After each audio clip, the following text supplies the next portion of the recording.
Hi, welcome. I'm so happy you're here. Thank you. So, today we're here with Isabelle Saxton, the founder of Global Sustainable Network. And you're going to tell us a bit about your company and why you founded it. And I think this is also my first question. What really sparked the idea? Can you maybe bring us back to that moment? Yeah, for sure. I think it was a series of events. So I'm a fashion designer by training, and then I did a master's degree in sustainability, and I focused in on corporate sustainability and like greenhouse gas emissions and stuff like that. And so it was kind of a series of events of meeting with people who were the exes of the head of sustainability at really big fashion companies, and then kind of describing the issue to me, being like, yeah, fashion designers don't know how to design for sustainability in a lot of these houses. And so that would be a really great offering if you would be able to help fashion designers become more sustainable. And then I was actually in a job interview trying to apply for the position to do like ESG, kind of like data measuring and stuff like that at a fashion label. And the woman interviewing me was just like, I don't want to be rude, but why don't you just start your own thing? Like, it seems like you can really help creative people become more sustainable in a way that's not super restrictive. So why don't you just try it? And I was like, actually, I would love to do that. Like, all I've ever wanted to do, I remember after I graduated fashion design, I was like, I want to help other creative people become more sustainable in a way that's fun and engaging and doesn't feel like another creative restriction. And So, do you think it's easier for you because you're also a creative person? You were in the industry, you studied Yeah. for it, so you sort of know how people think? yeah, I think so. I think I can kind of understand the creative mind, but then my true passion is sustainability. And I remember when I was working on creative projects that wouldn't allow me to use sustainable materials, I felt so dejected by them and I hated them, and they were some of my worst works that I ever made. And so I get what it's like to work on something that you just don't want to work on. Mm-hmm. And so, yeah, so I think I kind of get the balance of like really wanting to push creative freedom, but then also support and nurture someone to be sustainable at the same time and choose materials that allow you to do both and practices that allow you to do both. And do you think sustainability is like the biggest hurdle the fashion industry still needs to overcome at this point? Yeah, I think it's a massive hurdle because it covers the environmental sides, like all the pollution and waste and everything, but then it also covers the social side, so ensuring that there are workers' rights and people are paid a living wage. Did you always want to work in sustainable fashion?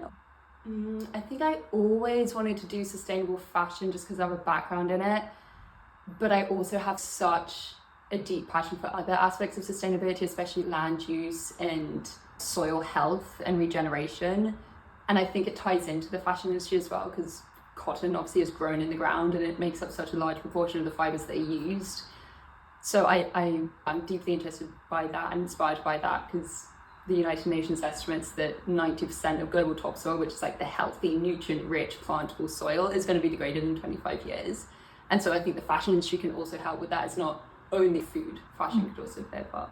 Okay. And imagine I am a company and I knock on your door. Yeah. What are the options you can offer me? Ooh, okay, well, it depends on what you want to do. If you just want to do like a quick fix, like say you want to switch all of your lights in your studio to LED light bulbs, I could help you figure that out, do the cost benefit analysis of that, and then give you a roadmap and a plan to implement it. Or if you wanted to really push it and like do like a full transformation, we'd sit down, we'd figure out what your vision is, what your goals are, what your definition of sustainability is, and then what are the key areas within your business that can help you get to that vision of sustainability in the most efficient way. So it could be anything. It could be a greenhouse gas scope 3 inventory. It could be identifying new suppliers. It could be coming up with a code of ethics. It could be coming up with an ESG report that you can publish and show sustainability progress. And it can be everything in between as well. So it's kind of based on your desires and your needs. But I want to be here to help guide you on that journey. And I'm also very curious to what inspires you. So imagine you would invite 3 change makers, past or present, to a roundtable discussion on sustainability. Who would be there? That's a really good question. That is a really good question. I mean, I love talking to people and there's so many people that I want to talk to. I think maybe because we were just talking about regenerative agriculture, Vandana Shiva comes to mind because she's helped completely revolutionize the agricultural industry and has taken on some giant, really polluting companies. And so I think she would be epic to talk to. I think No, Montaigne and Chemo would be really awesome as well to talk to, because her book's just come out and I really want to start reading it. And I think that they might have some interesting synergies as well.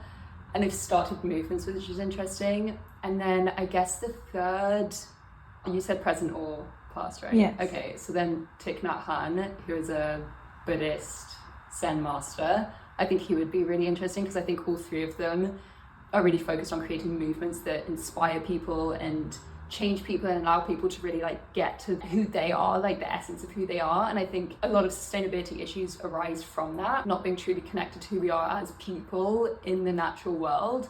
And so I think having a conversation with them would be super interesting.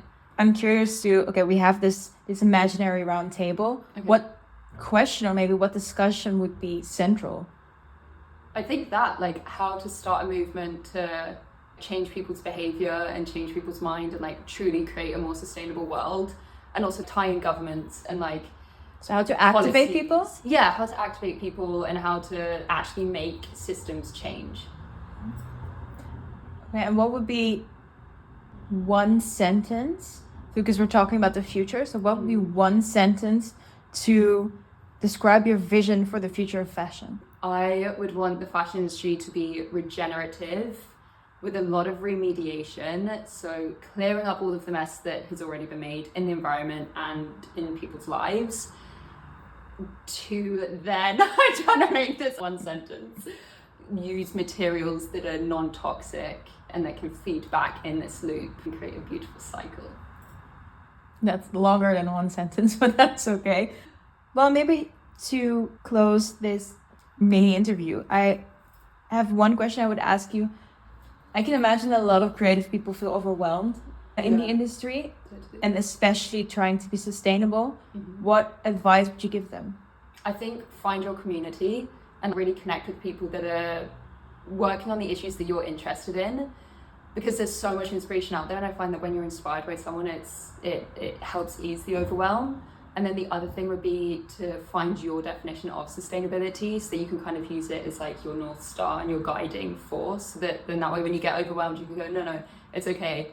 My definition of sustainability is this, and I want to do this, this, and this to help the world become more sustainable and the fashion industry become more sustainable. And then once you've got that, it's then also easier to then find people who are like-minded and then chat, and you can talk it out, and having discussions about overwhelm is also great. Well, thank you so much. Thank you.